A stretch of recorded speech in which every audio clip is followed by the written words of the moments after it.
What's good, Lakers Nation, and welcome back to another episode of the Lakers Corner, where we talk all things Lakers. If you're new, be sure to leave a nice comment down below, subscribe to join the family, and let's go ahead and get into it, man. So check this out, y'all. If you clicked on this video, you already know what it is, man. The real reason why I wanted to make this video, y'all, is because I feel like D'Angelo Russell has caught such a bad rap in LA. I mean, some people, I've heard them say like he sucks or trade him, which is just absolute craziness and blasphemous to me. So in this video, what I want to do is I want to highlight and I want to talk about the importance of D'Angelo Russell on the Lakers. So let's go ahead and get into it, man. D'Angelo Russell's journey on the Lakers started long before he joined the Lakers in 2022-2023 season. For him, it started in the 2015 NBA draft, where he was a #2 pick. Unfortunately, D'Lo's time in LA didn't last very long, because after the whole Nick Young and him recording Nick Young admitting to cheating on Iggy Azalea and him like tweeting it or putting it out or getting his phone hacked, whatever happened, that tore up the locker room. That LA locker room was not the same. And Nick Young even talks about it all the time on like podcast appearances he does nowadays. He talks about how that locker room was torn apart after that. Nobody wanted to talk to D'Lo. He was isolated in the locker room. It was crazy. But what I'm saying is, if you were able to look past the whole scandal, if you were able to look past what he did to his teammate, he was a really good player. His rookie year, he scored 13 points per game, 3 assists, 3 rebounds on 41% from the field and 35% from the three-point line. Sophomore year, he upped that to 15 points per game, 5 assists, 3 rebounds, 40% from the field, and 35% from the three-point line, and then he ends up getting traded. But to me personally, I think it was just more than numbers. To me, he passed the eye test. He reminded me of a traditional point guard that this game is missing nowadays. He was able to run the pick and roll and get the bounce pass to the big where he needs it, or be able to feed the big. That's what traditional point guards do. Traditional point guards look to make the pass, but nowadays, and new era point guards are looking to score. They're looking to get downhill. And the reason why I love D'Angelo Russell is because he has a bit of the traditional point guard in him, where he can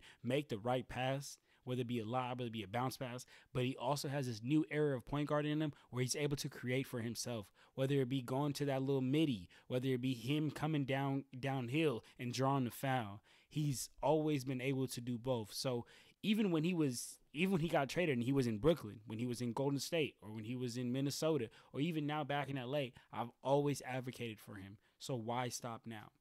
But I mean, with that being said, I don't want to sit here and act like D'Lo doesn't have any weaknesses, because he does have some, and the greatest being his perimeter defense. But although he's working on it, and you can guarantee every game D'Lo maybe you'll get 1 steal or maybe 1 or 2 steals. But defense, all that is just energy and who got more dog in you. But to me personally, the bad in D'Angelo Russell's game doesn't outweigh the good. It simply doesn't, because there's just so much good in this man's game. He has great basketball IQ. Right here on this pass, we see that D'Angelo Russell is able to make a cross-court pass to Taurean Prince to make the right pass.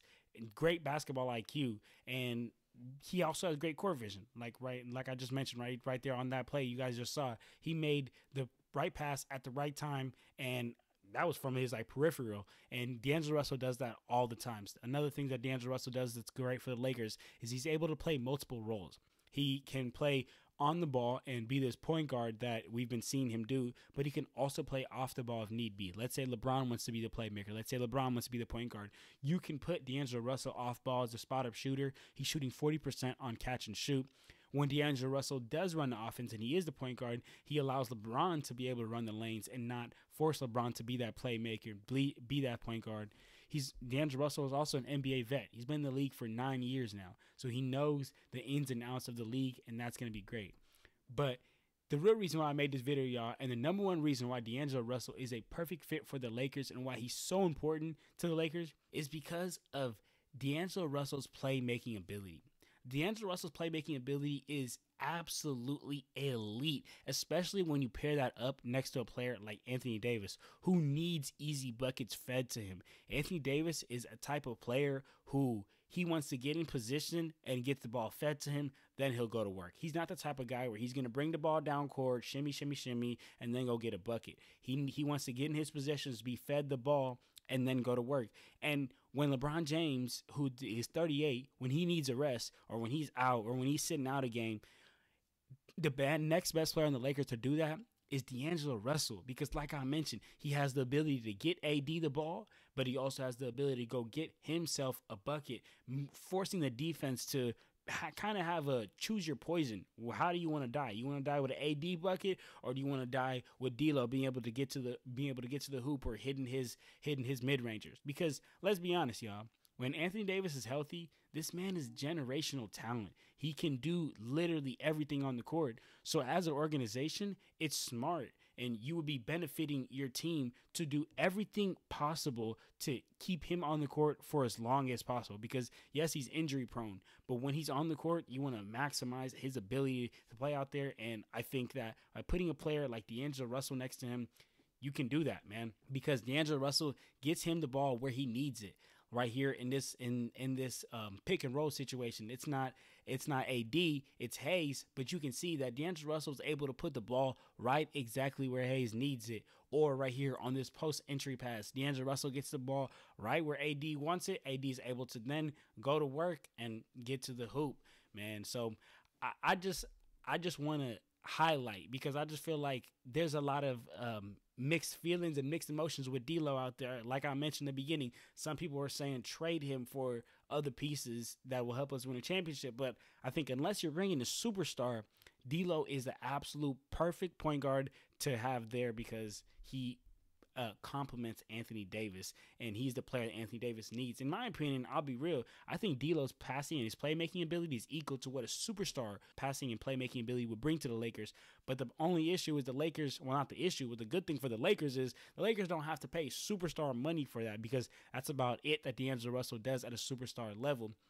So there you have it, though, y'all. I just wanted to talk about real quick, D'Angelo Russell and his playmaking ability, his passing ability, especially when you pair that up with Anthony Davis, and that being such a vital part. So if you're part of Lakers Nation, man, if you're part of Lakers faithful, let me know what you think about this video. Let me know what you think of D'Angelo Russell. Do you think he should be used the way I was saying? Because I think that D'Angelo Russell should be that point guard who can make the point of entry passes to AD, get AD easy buckets, and then be able to score himself. But I don't want the Lakers to necessarily have to rely on D'Lo scoring. But anyway, y'all, like I was saying, you let me know in the comment section down below if you think that's the way the Lakers should use them. You think they should use them in a different way? I don't know, man. Y'all let me know. As always, man, don't forget to subscribe, join the family, join the Lakers Nation family. Go follow us on TikTok, man. It's just Lakers Corner, and just get at us, man. We'll be keep having this great content. And for now, your boy is out of here, and I'm gonna see y'all, Lakers Nation. Deuces.